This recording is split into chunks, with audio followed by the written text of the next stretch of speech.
Hello, everyone, and welcome to this afternoon's conference looking at a UK business summit on LGBTQ refugees. Thank you very, very much for attending. My name is Hugo Greenhalgh, and I'm the editor of Openly, which is the LGBTQ news website from the Thomson Reuters Foundation, the charitable arm of Reuters. Just tell you a bit about that. What we do at Openly is very, very important work in terms of covering issues of legislative change and policy shift on a global basis. So really digging into the detail of same-sex marriage rights and the campaigns to legalize it in Eastern Europe, or looking at laws that criminalize gay sex in the Caribbean or in Africa, and really digging into the detail about how those things are changing. Today, we're here to talk about LGBTQ refugees, which obviously is incredibly important in the context of Afghanistan. We have been looking at the story for the past couple of weeks intensely from the perspective of what is going to happen to the LGBTQ population of Afghanistan. We've got one guy in particular, we spoke to him several times, a gay man living at the moment in Kabul, to write a diary for us, a diary of just before the Taliban seized the airport to just after the Americans had left. And it was a week of terror, fear, and absolute anger and angst all wrapped in one. This poor man trapped there, his boyfriend now living in Dubai. He says he'll probably never see him ever again. And he is stuck for the time being in Afghanistan. So this is a hugely crucial, important issue, not just on a global basis, but also what the UK is doing about it. And what is the role of business as well that really can hopefully push these things forward. So join us for the next hour. We'll be discussing exactly these topics and more. Just a couple of quick thank yous before we kick off. I'd like to thank particularly Tent Partnership for Refugees as the co-sponsor of this afternoon, and Stonewall, the LGBT plus rights organization, and Micro Rainbow as well for doing some incredible work on the ground and some incredible activism as well. So we're starting off with a panel session. We've got three people who are going to talk to us this afternoon. I'll start with Hamdi Ulukaya, who's the founder and chief executive of Shabani and founder of the Tent Partnership for Refugees. Nancy Kelly, I'm sure you'll be familiar with, chief executive of Stonewall, and somebody who also perhaps been familiar, I certainly was in terms of growing up watching on television as a presenter, but now also still a TV presenter, June Sarpong, but also diversity expert and award-winning author. These are three fantastic guests who are going to be talking about these issues affecting LGBTQ refugees in the UK. So let's start off by going to Nancy and Hamdi first. I mean, again, back to that initial point about Afghanistan and just how heartbreaking it's been in recent weeks. And we've heard how the US and the UK and other countries are resettling many thousands of Afghan refugees, but how will this crisis affect LGBTQ refugees in particular? And Hamdi, should we start with you, please? And forgive me the cursed phrase, I'm afraid you're just on mute. Sorry. Yes, thank you. It's so good to be with you, with everyone, Nancy, June. The description that you made in the beginning is summarize everything, Hugo. I mean, that story that that person has told you is actual living reality, and that's times thousands. And that's what the reality is. And unfortunately, some of those stories come out and we hear, and much more we don't know, we don't hear, and often what they are facing is pretty hard, especially for the LGBTQ community. Now, it is a good news also coming through this, like UK accepting 10,000, it's a really good step forward of that. As Tent, we've done many trips to UK and talking to business communities, talking to officials. This is really good for society. This is good for community. This is good for UK. So again, this is a really good start. The importance of this topic that we are covering today, it's no stranger to everyone in the screen and hearing, is refugees are already in their situation, already in a tough situation, wherever they are. And women and children, the hardship that they go through, I mean, we are all familiar with all those stories. And then you go one more deep when it comes to this community of LGBTQ. In Afghanistan, it's um, being open gay, being open part of this community is punished by death. That's just stops there. That's simple as it is. Um, and living in this age and knowing that this is reality, it requires responsibility of all of us, wherever we live, to step forward. And this initiative that we are talking here is, yes, governments needs to step up. Yes, the politicians and policymakers needs to step up. But in our experience, when business does, we see things moving quite fast.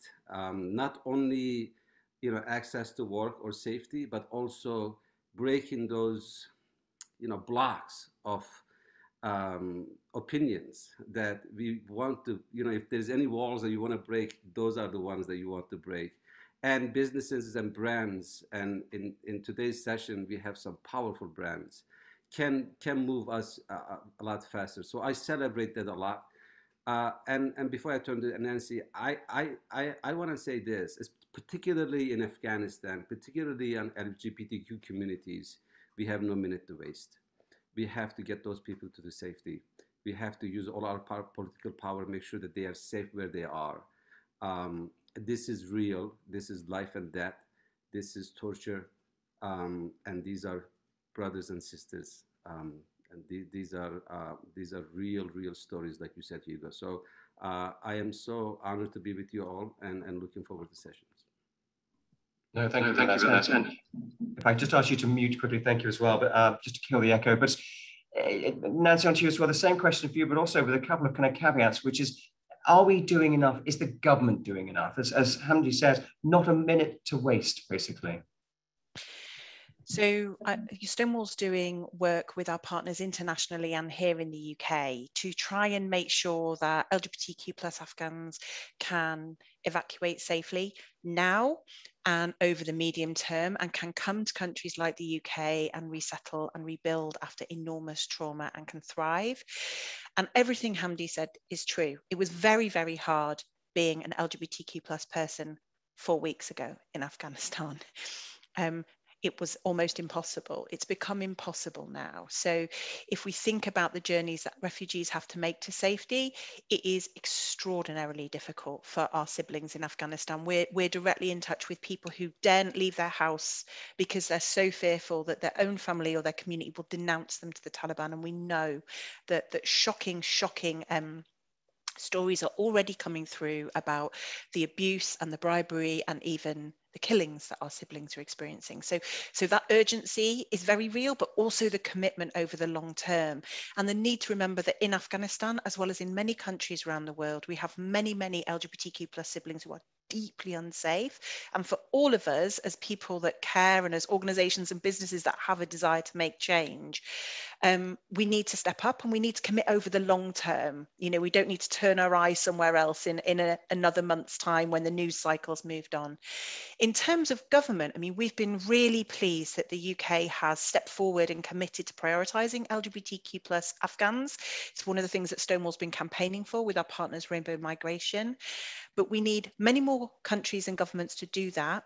And we need them to make really significant investments to make sure that humanitarian assistance that stays in Afghanistan gets to LGBTQ plus people, and to make sure that there are safe routes out across land borders, as well as through airports, for LGBTQ plus Afghans who are fleeing safety. So there is a big job of work to do, and there's a lot further that the UK and other governments need to step up in order to make any kind of dream of safety a reality for LGBTQ plus Afghans.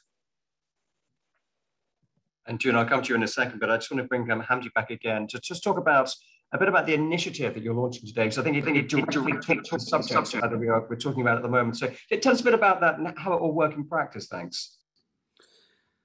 Sure. This is,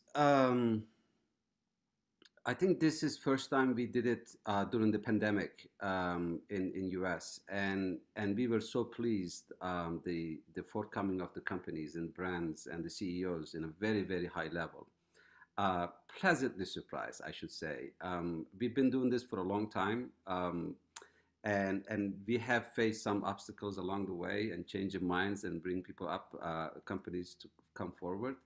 But But in this particular topic, in LGBTQ training, I think it was the excitement within the population of each companies were pretty strong that affected companies to make the decision really fast.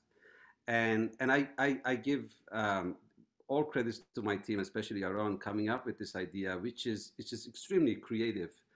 And then we've watched it how this is actually becoming to a reality within the company. And Chobani, my company, was one of them. Um, we've always said, if you open your doors to refugees, if you let this story to come through to your place, watch magic happen. Watch people get affected by, inspired by. Watch how this is going to affect internal culture. And we've done a lot of case studies for that with universities and institutions about letting refugees to come to society and within the company within a very short term. It's good for your business and there's no risk to it. And then just to come to this point, it's mentoring program. In effect, it's a mentoring program that we're collectively launching.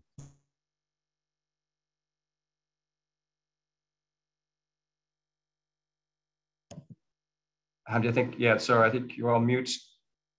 Mentoring, that this was something new, and we found that this is really powerful because an individual within that company interacts with an LGBTQ member, and whatever that work is, whether the preparation for work, preparation for interview, and within that, life around it.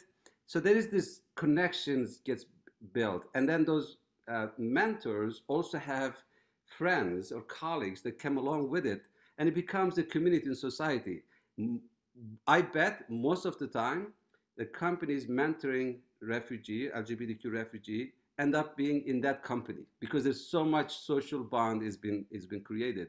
So this is extremely powerful, and it's also, I think, when you try to get a refugee to be part of a company, there is a preparation time. There is this time is needed, whether socially get aligned with that new place or understand the work or use their previous talents to be aligned with what the job needs are. So from both area of companies entering easily into this this field and the refugee to be benefiting from the early day of interacting with someone from that country is extremely powerful.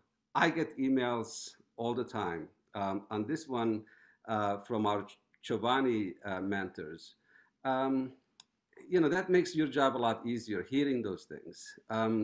And seeing the UK businesses, and of course, I'm sure that a lot of work has been done here with our partners, and seeing all these brands. Let's not underestimate the meaning of these brands coming up and meaningfully publicly announcing that them or their people are into, putting their hands into this most dramatic humanitarian crisis that we're facing, especially on the LGBTQ, is extremely powerful in society. So in all front, we think that this is a really good beginning, but we have so much work to do.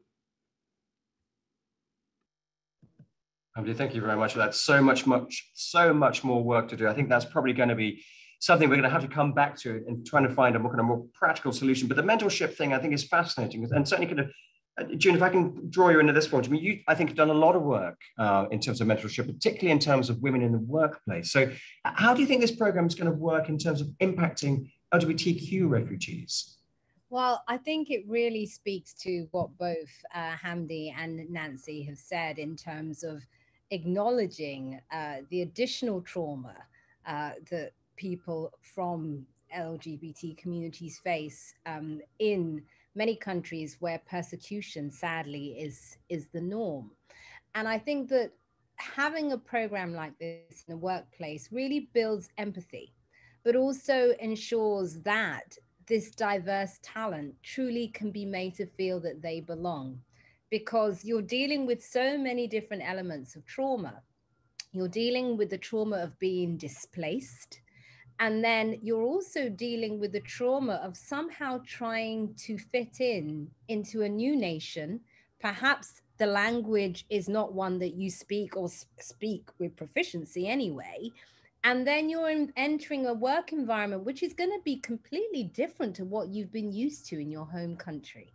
And then you have the added element of, do you actually speak your truth in terms of who you are and what your identity is? And so having a program like this that just says from the get-go, we as a company accept this part of your identity, and we as a company acknowledge the challenges that you face, and we are going to do all that we can to try and make your experience here as good as it can be. I just think sends the right message. And also it's great for colleagues. I mean, I would like, if I may challenge you, Hamdi and Nancy, I would like this extended to non-LGBTQ colleagues as well. So you develop allies. I think allies should also be a part of this program. We want everybody brought in the way that I see allyship important to any underrepresented group.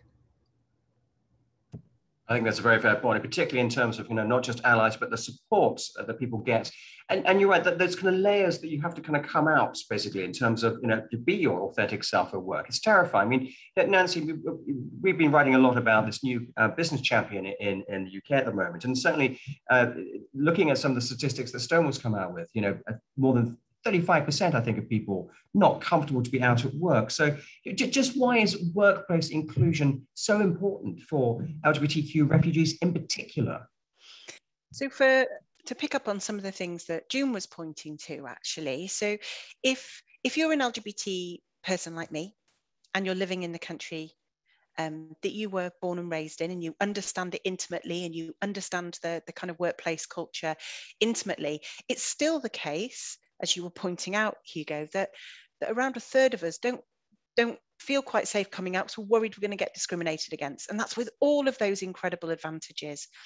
If you come from a country where being an out lesbian, gay, bi, or trans person is profoundly unsafe in the workplace, in the community, in your family, feeling safe to be yourself at work is an incredibly high bar. And I think Hamdi's point about the value of this program is saying to people that come from that background, you're welcome as exactly who you are. And well, why does that matter? And it matters because we're humans, and we deserve to be able to have fulfilling, thriving work lives. We deserve to be safe at work wherever we work. But we know that it's also incredibly good for companies and organizations. We know that when LGBTQ plus people and LGBTQ plus refugees are able to bring their whole selves to work, they can make this incredible contribution to the life and creativity of a company or an organization. So I think, for me, I think about those two layers. I think about, well, the third of people who have all the privileges that I have that still don't feel quite safe coming out in the workplace. And I imagine, what would it be like to come from Ghana, to come from Tajikistan, to come from any of these places around the world where actually being who we are is still incredibly taboo and punished by the state. And that's what I think is so exciting about all of these companies that are stepping forward to be part of this partnership, is that they are saying to people who come from these backgrounds, come here, come to us. We want every part of who you are, every part of where you've come from, and we want to help you succeed. And that's very true as well. I think sorry, Hamdi, yes, we'll hear from, we go to a little bit later on in terms of a personal tale of being an LGBTQ refugee, which I think can be incredibly powerful things here. But just in terms of the practical way in which the mentoring schemes might work, Hamdi, back to you if I may. I mean, your company, Chobani's been mentoring various LGBTQ refugees now in the States for a number of years. How has it worked in practice, and what's been the results so far? Amazing. It's really breaks. It takes maybe some wondering, some questioning, because it's not usual to hear that kind of welcoming. But once they realize it's real, then the motion that Nancy just simply said, which is one of the most important thing, is safely being home, being yourself, and without judgment and without discrimination or any form, but truly being yourself, truly being safe. And then you see the magic start happening, because authenticity when somebody authentically himself or herself, and the creativity comes from that person, belongs to that person without any judgment. Um, the um, these exact words came from an Indonesian refugee where our people were mentoring. Is basically the first thing come to mind is I can be myself. It's just that simple. But sometimes it becomes a luxurious thing when you're living in the countries. Let's not forget, even in our Western countries that we're living in, job is not done. A lot of sacrifice has been done. A lot of organizations like Nancy's and others around the world has been doing this work. All these years, we are still not where we are supposed to be. But it's also in our responsibility is what's happening around the world. We are living in this time, and we are going to look at our children, and our children are going to say, you did not do enough to eliminate that in that part of the world. It wasn't enough to eliminate in London. It should have been eliminated in Kabul by now. I don't want to face this kind of unhumane discrimination or treatment of other human beings. It is reality. I mean, we're talking about that because who you love, because who you are.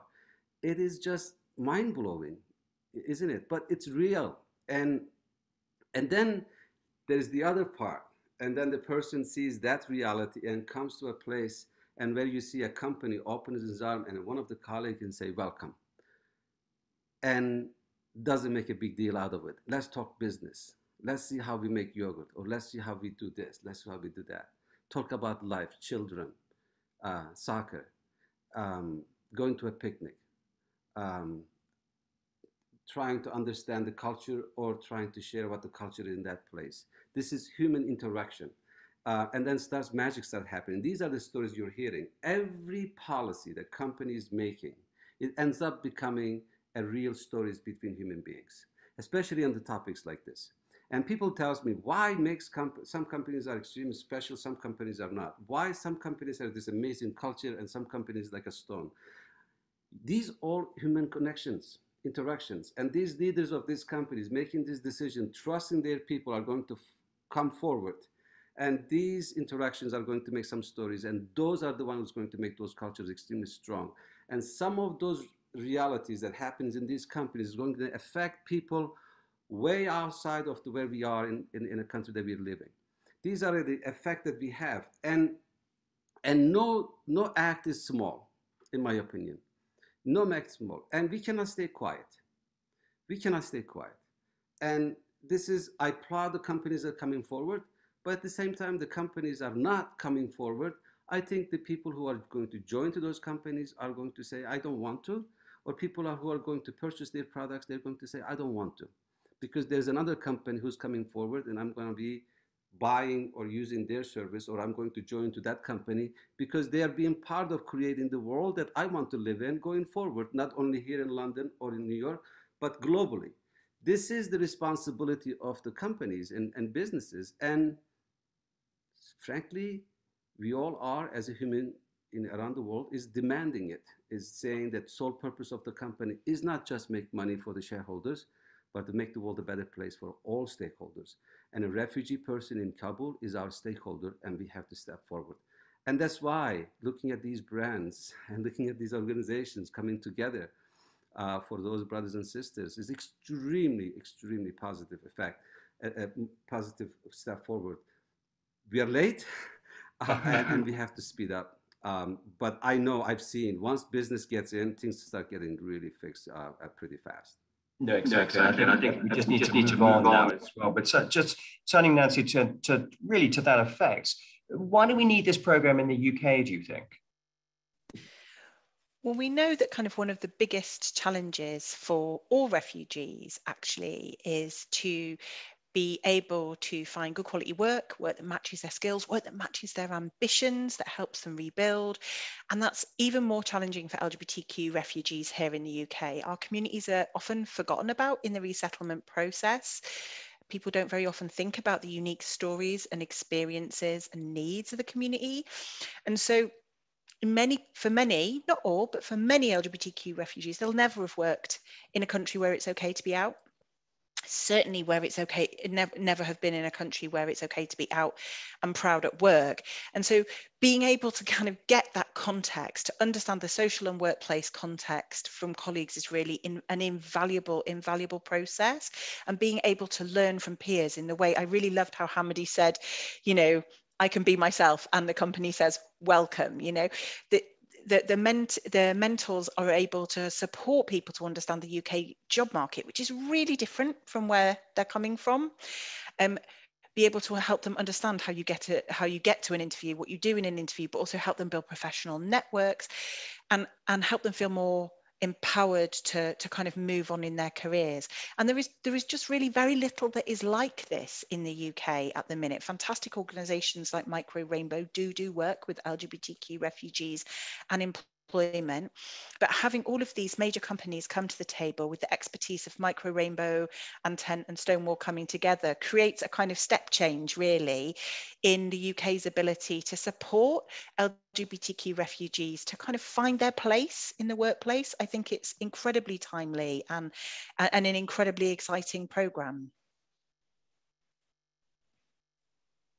And just before we come to June for a final question, Nancy, if I can just stick with you perhaps to just look at the kind of political dimension slightly. There's been a development today, I think, in terms of a commitment to LGBTQ refugees. Do you just tell us a little bit about what's happened and what it means? I don't think I'm the best person for the political side of things. Oh, sorry, that was for Nancy. Sorry, forgive me. Yes, exactly. I'm on politics, June. You get to be neutral.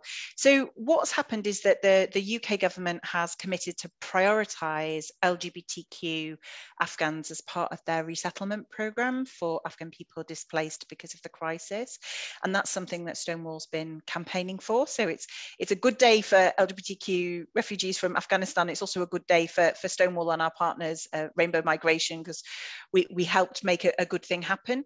And that's really meaningful internationally, actually. I think the UK is perhaps certainly one of the first countries all around the world to step up and say, actually, alongside women and girls and other high-risk groups, LGBTQ plus Afghans should be considered at the highest risk and therefore should be prioritised when we're thinking about protection and when we're thinking about resettlement. And we are really hopeful, and we're going to work with partners around the world to try and get people to follow suit and really step up to the plate in the same way and support LGBTQ plus Afghan refugees in the same way. And that's fantastic to hear. That's going to have a concrete action, some concrete news, some good news for a change as well. So that's great to hear. But June, just to finish off with you, if I may, in terms of looking at again, the business context, I guess, and this kind of D&I issues kind of raised to the top of the kind of business agenda. I mean, how can mentorship bring companies trust and their employees, how can they get closer to different types of talent, do you think? Yeah, of course. I think the thing about the whole issue around diversity and equity and inclusion is understanding different lived experiences of the various underrepresented groups and the different types of discrimination they face, both in terms of society and, of course, in the workplace. And what happens in society, as we know, feeds into the workplace. And so what's brilliant about a program like this, and which is why I really believe it's so important to make sure that colleagues from wider communities are also brought in to really feed in, is when you're from an underrepresented group, you tend to see things from your perspective. So for me as a Black woman, I would look at this issue from the perspective of gender and of course from race. But I'm a cisgender woman. I'm a heterosexual woman. So therefore there are forms of discrimination that I don't face.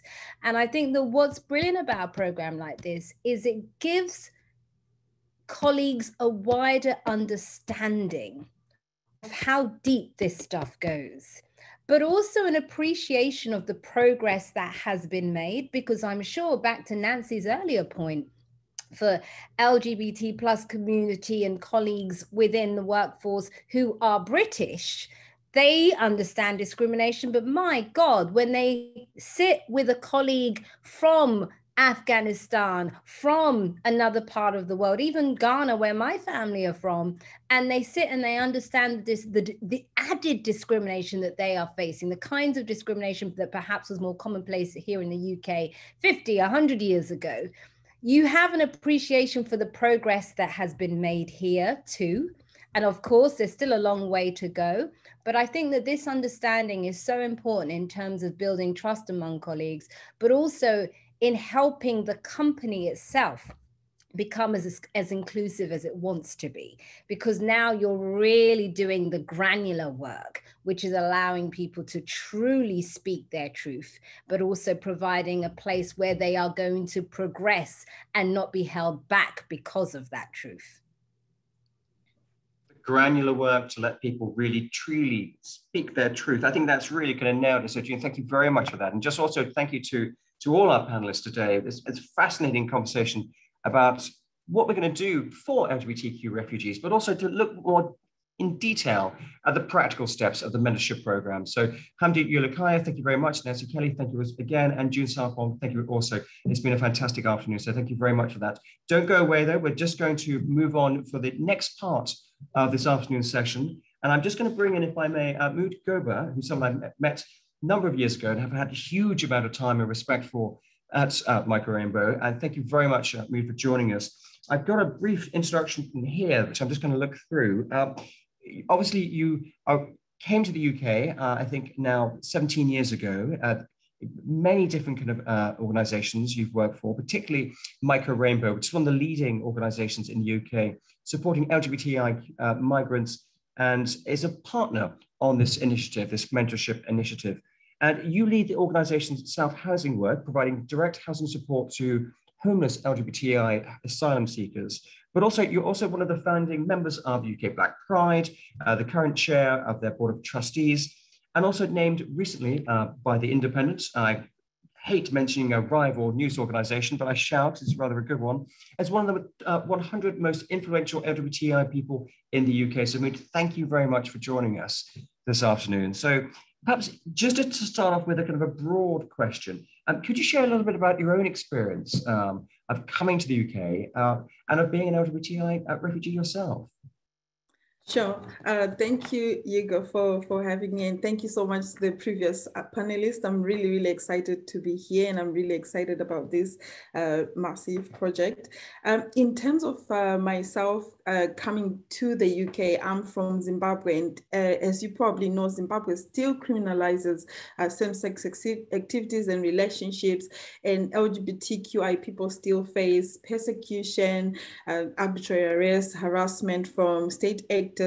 You know, the persecution is not only from the law or the government, it's still, you know, a heavily prejudiced community with lesbian women facing things such as, you know, gender-based violence and something they call corrective rape. There's nothing too correct, but, you know, it's a term that is used where people rape women to try and correct their sexuality. So was impossible for me to live in Zimbabwe and be out and be myself and thrive within that environment. So I came to the UK and sought asylum. That process of seeking asylum and what you went through, was it difficult? Was it easy? Did it take a long time? And just in terms of kind of practicalities, what did you go through to eventually gain asylum? It's never an easy process in the UK. Sometimes I think, you know, there are some cases where it is easy, but one of the things that I always talk about is how long it is. It's such a challenging system and it can be quite lengthy.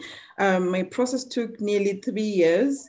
And I know that for some people it takes longer. You know, I know somebody who said this process and has been in the process for 7 years, sometimes 10 years.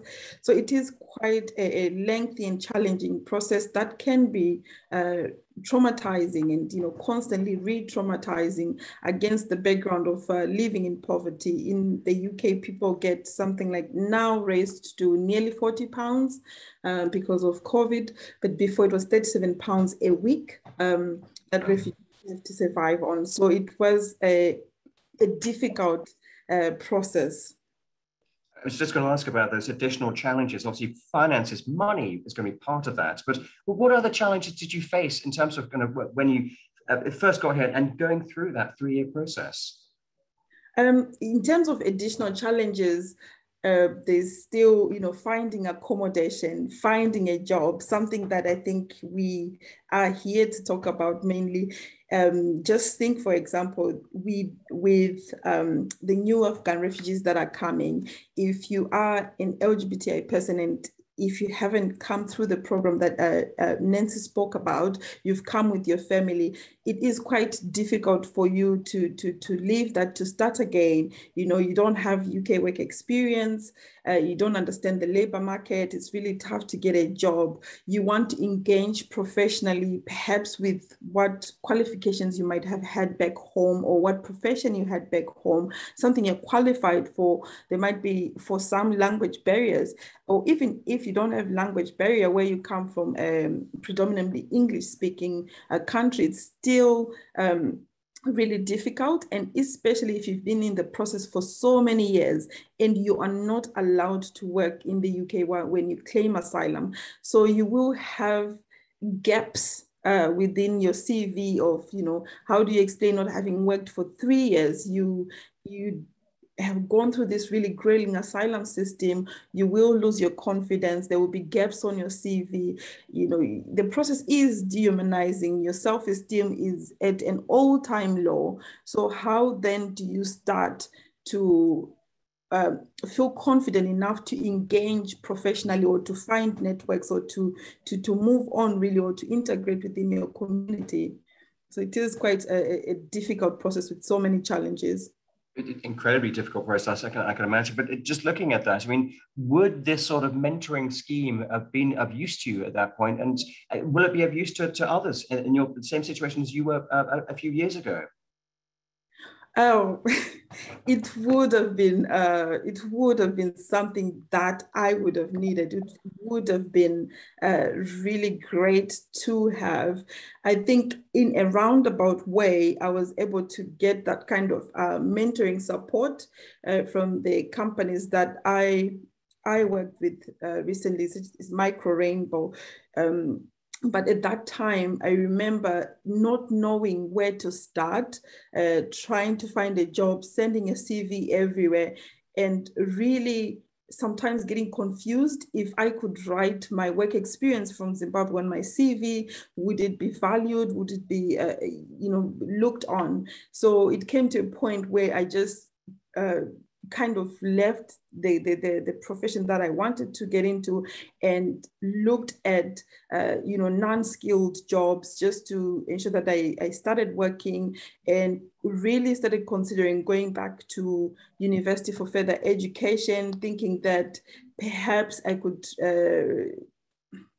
get into my profession that way. But this would have been so welcome for many refugees like me, and especially people who have so much to give to their professions, to their communities.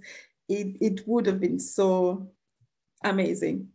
Well, hopefully that's music to the ears of quite a few of the businesses who are here today watching this conversation and joining this summit. So if you could give any advice to those companies looking at mentoring schemes, looking to help LGBTQ refugees, what advice would you give, and how can we kind of build a kind of stronger mentoring system that really does have a direct impact on people's lives?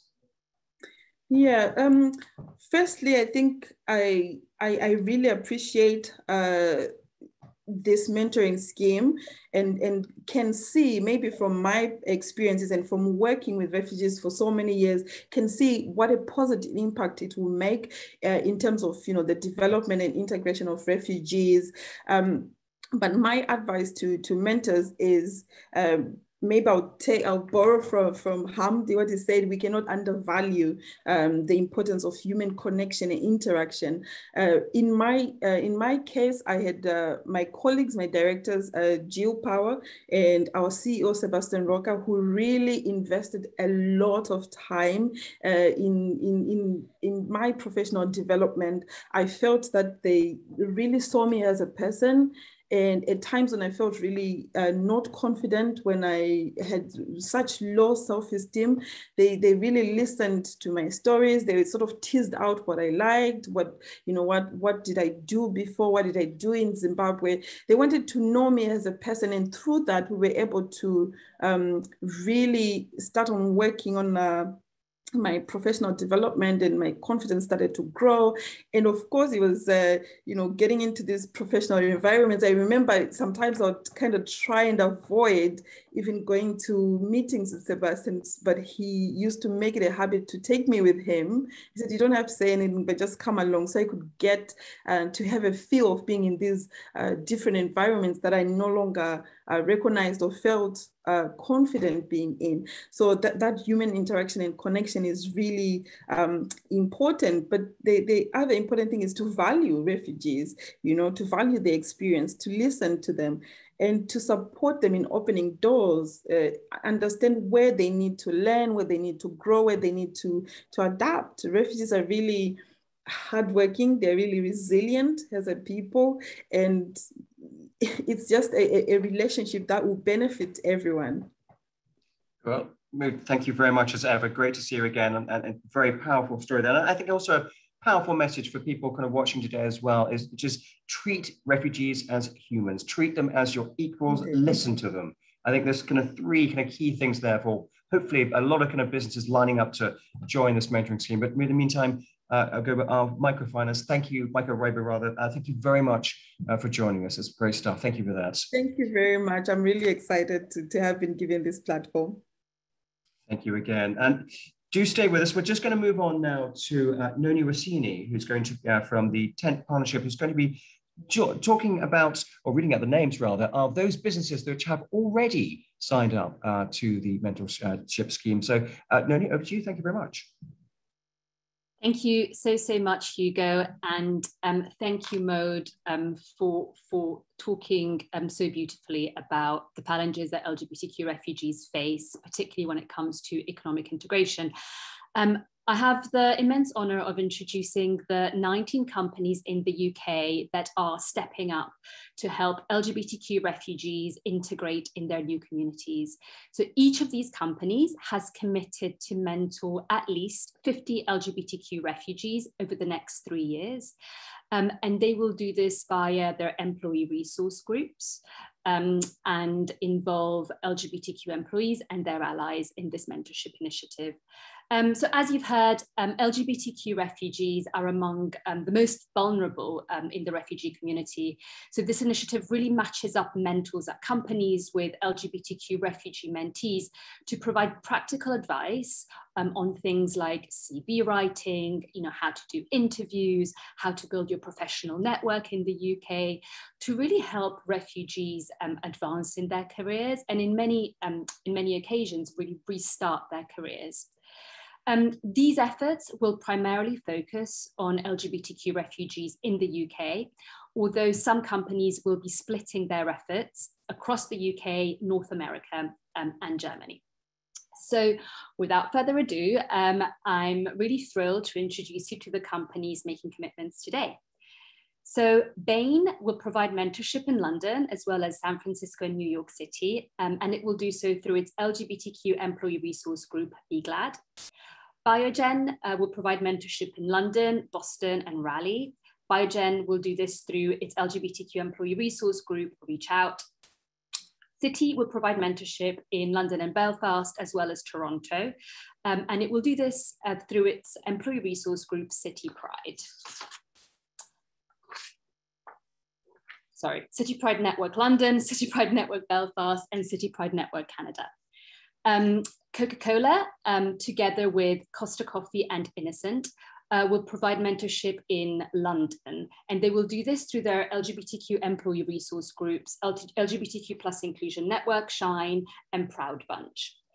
Endeavour will mentor LGBTQ refugees in London, as well as New York and LA. They will do this through their LGBTQ employee resource group, Endeavour Proud. GSK will mentor refugees in London, as well as New York City and Philadelphia, and it will do this through its employee resource group, Spectrum. Hilton will mentor LGBTQ refugees in London and Glasgow, as well as Washington, DC and Dallas through its LGBTQ team member resource group Pride. Jacobs will mentor refugees in London, Washington, DC and Calgary, and it will do so through its LGBTQ employee network PRISM. JP Morgan Chase will mentor refugees in London, as well as New York and San Francisco through its LGBTQ business resource group Pride. KPMG will mentor in London, Manchester and Glasgow, and they will do this through their LGBTQ employee resource group Breathe Network. Linklaters will mentor in London through its employee networks for LGBTQ employees and allies with Pride Network and Allies with Pride. McKinsey will provide mentorship in London through its LGBTQ employee resource group GLAM. Novartis will mentor in cities like London and Cambridge, as well as Nuremberg, and they will do this through their LGBTQ employee resource group Pride. PayPal will mentor in London, as well as San Jose and New York City, and they will do this through their LGBTQ employee resource group Pride. Pfizer will provide mentorship in London, as well as New York City and St. Louis. Pfizer will do so through their LGBTQ colleague resource group Out Pfizer Employee Network. PwC will provide mentorship in cities like London, as well as New York and Chicago, and they will do this through their inclusion network Shine. Santander will provide mentorship in London, Glasgow, and Milton Keynes, and they will do this through their LGBTQ people network Embrace. The Very Group will provide mentorship in London, Liverpool, and the East Midlands, and they will do this through their LGBTQ employee-led network Pride Allies. And Unilever will provide mentorship in London and Liverpool, and they will do this through their LGBTQ employee resource group Proud. I also have the pleasure of announcing two companies that are joining the initiative in North America. So the first is Reckitt, who will provide mentorship in Mexico City and will do so through its LGBTQ employee resource group, and Sun Life Financial, who will mentor in Toronto, Calgary, and Vancouver through its LGBTQ inclusion network, the Sun Life Pride Network. That was a mouthful, but on behalf of myself and everyone at Tent, Stonewall, and Micro Rainbow, thank you to all of these companies stepping up to support LGBTQ refugees through this mentorship initiative. It will truly make such an important impact on their lives. We would also like to thank all the organizations that partner with us to make this initiative possible. And thanks to these NGOs, we'll be able to provide companies that mentor LGBTQ refugees with all the support that they need to implement the initiative through a wide range of services. So thank you all again, and Hugo, back to you. Lonnie, thank you very much for that. And that's a great kind of roll call of businesses which really have kind of stepped up, basically, and really kind of back this initiative and kind of about to hopefully welcome LGBT refugees to their businesses. So that's fantastic to see. So we're going to talk a little bit more now from Steve Roth, Executive Director at the Organization for Refuge, Asylum and Migration, about the practical way forward in terms of how can companies mentor LGBTQ refugees in the UK. So Steve, if I can just hand over to you in that case and just talk us through how this will work in the UK. Thank you. Absolutely. Thank you so much, Hugh. It's really a pleasure to be here with everyone today. And I certainly want to thank everyone at Tent, from Hamdi to Yaron and the entire team, for inviting us to participate and be a part of this. And congratulations on the launch of the program in the UK. Also a huge thank you and congratulations to these 19 amazing companies that that Noni just read that are joining the initiative in the UK today, as you're really the ones who are moving this program forward.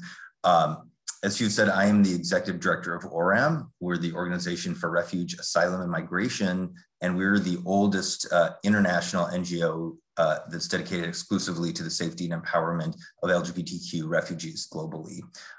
Prior to this work, I was the Senior Director of Global Initiatives at Out and Equal Workplace Advocates, where we worked with companies focused on diversity and inclusion for LGBTQ employees. So this project and this work really hits a sweet spot for me personally, and I'm a huge believer in the power of the corporate sector to advance inclusion and change for LGBT people.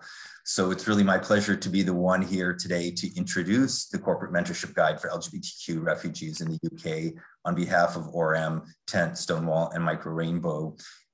We were honored when Tent approached us last year to write this guide, and we wrote it first for the North American market last year, and then we adapted it for the UK market this year with some great input from Stonewall and Micro Rainbow, and most of all from many corporations that we reached out to and talked to about the guide and mentoring, and whose insights we incorporated into it.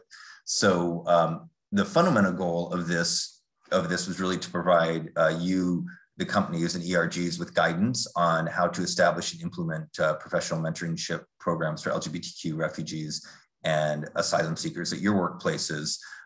We provided very specific, tangible information in the guide for setting up a program. It's very straightforward, and it's all there. So we really want to point you to the guide and encourage you to use that throughout your process of setting up and implementing these mentorships. I know we don't have a lot of time, but just to walk you through really quickly how the guide is organized, we have 4 main sections in the guide.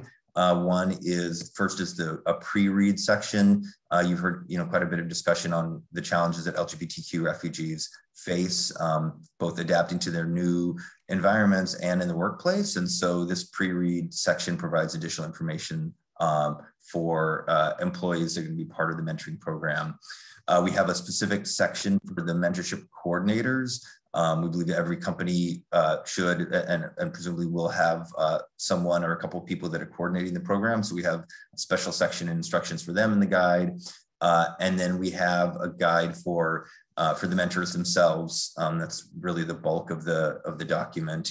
And that includes some specific mentor meeting outlines and resources for 4 different mentor meetings. And of course, we know that staff are busy and pulled in many different directions on a lot of things. So we wanted to make this mentoring experience as straightforward as possible. You all have heard from some of the comments from June and others just about the particular challenges and unique challenges and experiences that LGBTQ refugees face, from isolation to lack of support network and stigmatization. And this guide really helps mentors prepare for that. As I mentioned, there are resources on preparing for meetings on 4 different topics: career planning, CVs and cover letters, interview process, and networking. And the meetings can certainly expand up beyond those on other topics as well, but that's a really good baseline for everyone to start with. As I said, it's a really step-by-step comprehensive resource. So we really encourage everyone to start with the guide as your first resource. You'll see it now in the chat, and I know it's gonna be on the Tent website, and it'll be on our website as well. Definitely read the guide. There will be a webinar that Tent will be organizing that will be a part of coming up in the coming weeks or months to dive into it more with additional details on putting together your mentorship program. So we invite you all to attend that. I'm going to put my contact information in the chat now, and feel free to reach out to me or someone on our team directly with any questions. And beyond that, we're just really glad and excited to be here and to be a part of this, and wish you all the best of luck in getting your programs underway at your companies. Steve, that's great. Thank you very much for that. And it's a real kind of can-do stuff. And just to stress again, if you check the chat box now, you'll be able to see the guide in terms of how companies can mentor LGBTQ refugees in the UK. There's a link there. There's also Steve's also very kindly added his email address and the web address of ORAM, refugee.org as well. So please do check those out. We've also got the North America guide as well. My job is almost done, and I think it's been a fascinating afternoon. I'm very glad we focused on Afghanistan as well this afternoon. I think that's particularly important, and not just in terms of being at the forefront of people's minds. It's in the news at the moment, of course, but just the absolute fear and terror that's going through the minds of LGBTQ people stuck in Afghanistan right now. And I think it's really important that they know that the world is watching, the world is listening, and the world is trying its best to do something about that. Well, that's it for me this afternoon. But before we go, I'm just going to hand you over to two more people for some very quick closing remarks. Nancy Kelly, we've already heard from this afternoon, but obviously she's the Chief Executive of Stonewall, just to sum things up. And also Scarlett Cronin, Acting Executive Director at the TED Partnership for Refugees. So Nancy, thank you very much again. And Scarlett, off you go. Thank you very much. That's all for me. Cheers. Bye-bye. So I'm just going to briefly say thank you. I mean, thank you first to everybody at Tent, especially Haron and Scarlett, who brought the idea to us at Stonewall, and of course Hamdi for his incredible leadership. Thank you to the brilliant Micro Rainbow, especially Maud and Sebastian, who are long-standing friends of Stonewall, and we're absolutely thrilled to be working with them. But most of all, huge thank you to all of you as organizations that have committed to this program for the next 3 years, and to future kind of mentees for being prepared to take this chance and this opportunity to kind of build something better. We're incredibly excited. I'm incredibly excited as someone whose life has been changed by working alongside refugees. I am incredibly excited to see this partnership evolve over the next few years, and LGBTQ refugees at the heart of our strategy at Stonewall. And we're looking forward to working with all of you on this seminar today to support refugee siblings to settle and thrive in their working lives. Great. Thank you so much, Nancy, and hi, everyone. It's an honor to close out today's event, and Nancy just said it so well. We just want to add a couple of comments. Today marks such an incredibly important milestone for us at Tent as we expand our mentorship initiative from North America to the UK, which we're just thrilled about, and it would not have been possible without Stonewall, just for their amazing leadership, as well as Micro Rainbow will be so instrumental for this program's implementation throughout the UK. I'd also like to thank our moderator, Hugo, for so expertly guiding the discussion, and to all of our speakers for offering their insights on the importance of mobilizing the business community in support of the LGBTQ refugee community in the UK. It is a challenging moment in many ways, with the number of refugees around the world higher than ever and restrictions on the horizon for those seeking asylum in the UK. But as Nancy mentioned, there's also really good news with the UK prioritizing LGBTQ plus refugees coming to the UK from Afghanistan. So there's also a lot that we can focus on and work on. And I think it just makes this initiative more important than ever. As we've heard today, the business community has a unique role to play in ensuring that the LGBTQ refugee community, including those who are now fleeing from Afghanistan, but in addition to the many who are already in the UK, are set up for success when it comes to finding employment and opportunities for career advancement. So on that note, I just want to reiterate the very warm welcome to the 19 companies that are joining this initiative in the UK, as well as those joining our existing program in North America. You will have a meaningful and tangible impact on the lives of refugees, and we are so grateful for you to stepping up. I know you won't regret it. And for the companies that are here with us today that are just learning about this initiative, or perhaps learning a little bit more, please do join us. As you just heard from Steve, there are resources at your disposal, like the mentorship guide to help you set up the program with your employees, and then amazing organizations like Micro Rainbow and the many others that will be with you every step of the way to implement it. So please reach out to us if you'd like to learn more. And with that, I'd like to thank you all and wish you a very wonderful rest of your day.